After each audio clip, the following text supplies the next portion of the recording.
Today we're going to be looking at a couple tips of what to do when you go off the track, so if you're going to the grass or in the sand, how to control your car and what to avoid doing so you can get yourself back on the track safely. And before we start, if you're from New Zealand and you want to pick up some sim racing gear like a new wheel, steering wheel, pedals, whatever it might be, or even some gaming equipment, be sure to visit NZ Gaming. I've got their link in the description, and all the sim racing gear I'm going to be using here, including the steering wheel, the wheelbase and the pedals, have been kindly supplied by NZ Gaming, so thanks guys. And now let's go get a bit dirty. Okay, so for the start of this video, we're going to be on iRacing with the new Radical SR10, which was just released with the new Season 3 update. We'll take a look at a couple other sims just after this, but I want to start with iRacing because the grass and the sand as well in iRacing is the most slippery of any sim that I've driven on. I think we'll get the best examples from here, and then you can also apply these kind of rules to other sims as well. Most of the other sims have a bit more grip in the grass though. So pulling out the pits here, we're at Lime Rock, which has plenty of grass on the outside of the track, no runoff area. And there are occasions, especially into the first turn, it's quite a fast turn that gradually becomes tighter and tighter, and there's a lot of occasions I've seen in online races where people end up wide and going onto the grass outside here. And being on iRacing, like I said before, the grass is horribly slippery. If we just pull over here, it's like ice, it's so slippery. So our biggest friend here is going to be very gentle throttle control, and if you've got a nice force feedback wheel, then just be light with your hands and let the wheel do the work in correcting the car, being gentle with the throttle. Okay, so we're going to go down the main straight here at Lime Rock, and we're going to go quite wide into the first turn and end up on the grass. Now we don't want to go too fast, obviously, we'll end up in the fence. So we're going to end up in a situation where we're going wide, we've caught the grass, and now we can't get back on the road. So we want to try to point the car in the direction where we're going. We're light on the throttle. I'd suggest don't bring your throttle inputs any higher than about 50%. Try keep your throttle inputs to about 25%, no, not much more than that when you're on the grass, especially on iRacing. Otherwise, you end up spinning, kind of just like that. And if you are in a situation where you're facing, let's just get it the other way for a sec.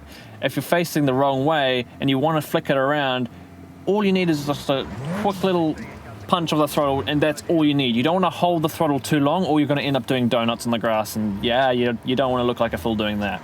And like I said before, very light on the throttle, 30% or so on the throttle, and just let your wheel correct the car. Be very gentle. Don't be impatient, because that's just going to put you in more trouble.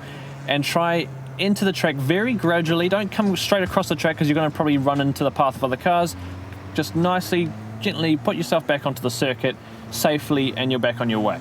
Like I just said, you want to try and come onto the track at as much of a parallel angle as you can, because if you're coming onto the track at a perpendicular angle like this, one, you might run straight into the path of another car, or two, depending on car, if you're coming at the track like this at quite some speed and then your front tires suddenly grip up on the track, you sometimes get into a sort of situation where the front tires grip up but the rear can't keep up, and it just spins you back around again, causing more chaos. So try come back onto the track alongside it like this, very safely and gradually. Okay, so we're going to run through another example here. Coming down the hill towards the last turn of Lime Rock, it's quite a high speed turn, but if we carry too much speed, we might run wide here. And as soon as we get onto the grass, we want to come off of the throttle. As soon as we come onto the grass, we're going to lift off the throttle and be gradual with picking it up again. Again, we don't want to stab the throttle, or it'll end up sending us into a spin, or we might become extremely unstable when we get back onto the circuit. Coming off the throttle will avoid the rear wheels spinning up as soon as we touch that grass, particularly on iRacing where there's no grip at all on the grass. And also, don't be too sharp with your steering inputs. Like I said, the force feedback actually does a lot of the work for you. You just got to let it do what it wants and keep the car in as much of a straight line as you can. And another thing is, again, depending on what sim you're running on and which car you're driving, if you've got really dirty tires from going on the grass and coming back onto the track, you don't want to just stab the throttle again, because the tires are going to be dirty and not going to have their grip, their optimal grip on the track again. So if you just stab the throttle when coming back onto the track, it's very likely that you might put yourself back into another spin. And I think this happens quite easily on the original Assetto Corsa once you go off the track. And now we are in Assetto Corsa with the Lamborghini Huracan GT3 car at Road America, another track with not that much runoff going on. There's a lot of grass on the outside of the track, and we're going to look at the behavior on the grass here. The grass here on the Assetto Corsa is a whole lot more grippy than most of the other sims out there, especially compared to iRacing. You're going to get away with a lot more going off the grass. And before we get onto the grass here, we're going to note that the car does have traction control. That Radical before didn't have traction control. This thing does have traction control, but first we're going to go on the grass with it on, and then we're going to turn it off and see what the differences are. So coming down to the second turn here, if we go wide on exit here, we're in second gear, and we hammer the throttle, as you can see, there's just generally a whole lot more grip. I've got my foot absolutely pinned to the ground with traction control on, and there wasn't much of an issue coming back to the track. Just a bit of basic steering correction, that was all I needed to get back on the track. If we absolutely nail the throttle in first gear, the traction control does all the work for us on Assetto Corsa. So if you're in a GT3, there's not all that much to worry about on AC. However, if we pop the traction control off now and go off the track and we nail the throttle, even in third gear, we get thrown straight into a spin. So with traction control off, we have similar rules applying here on Assetto Corsa. We don't want to go too much more than probably about half throttle when we're on the grass to try to keep the car stable as we can, and just let the force feedback pull your car back into a straight line. Again, too much throttle and you end up sideways again.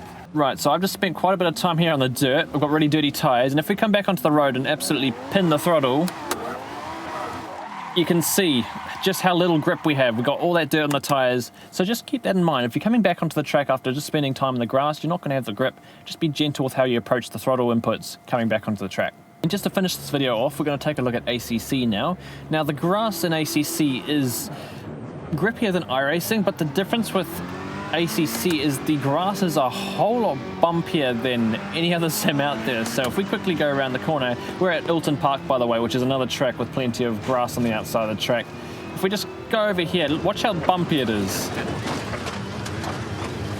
And most of our issues are going to come with how bumpy the grass is. So if you're coming wide off the track here, the same rules apply, because every time your car is bouncing up and down, your wheels are lifting off and losing grip. You just want to be gentle with the throttle, again, to avoid spinning those rear wheels up and spinning you out. So that's all I really wanted to talk about in this video. It's actually quite basic stuff, and a lot of you probably already know this kind of stuff, but it's very good to actively keep this in your mind, especially when you end up in that situation, because it's very easy to become impatient when we get pushed off the track in a race or we end up in that situation. So always keep that in the back of your mind and be ready for it if you do end up in that situation. If you guys want to keep up to date with sim racing news, updates, content, esports and leagues and more, then be sure to check out simrace247.com. And I think that concludes this video, guys. Thank you all for watching, and catch you very soon.